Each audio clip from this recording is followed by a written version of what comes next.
High court ने इस्लामाबाद के हद तक इमरान खान के खिलाफ मुकदमात का रिकॉर्ड तलब कर लिया। मजीद जानते हैं डॉन न्यूज़ के नुमाइंदे शकील करार से। शकील करार, मजीद क्या तफसीलात हैं, बताइएगा।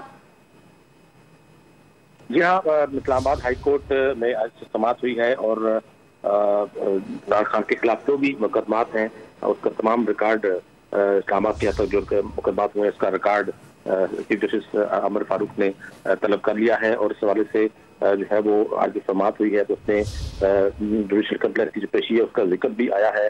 और फैसल चौधरी जो वकील हैं उन्होंने बताया कि मेरा दफा जुडिशल कंप्लेंट से बंद कर दिया गया था, इसी वजह से मैं आपके पास आया हूँ और हमारे पास अदालतों के अलावा कोई और जगह नहीं है जहाँ से हमें इंसाफ मिल सके। चीफ जस्टिस ने रिमार्क दिए थे कि हफ्ते को भी कुछ नामुनासिब बात हुई थी, मैं भी गलती करूंगा और आप भी, फिर क्या फल रह जाएगा।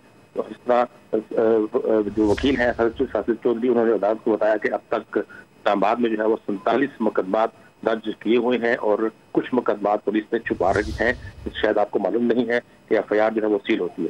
तो इस तहकीकात जिनकर ये बुलाती है चीफ जस्टिस के रिमार्क्स, और अगर आप इस्लामाबाद की हद तक तमाम मुकदमात की तफसीलात काम कर दें तो अपने उस पर हम तैयारी कर लेंगे। इस पर समाज जो है वो जारी रही और अब जो है वो फरीकैन को अदालत नोटिस जारी करते हुए 27 मार्च तक जो है वो समाअत मुलतवी कर दी। इस्लामाबाद हाई कोर्ट का फरीकैन को नोटिस जारी, 27 मार्च तक जवाब तलब। तफसीलात देते शकील करार, आपका बहुत शुक्रिया।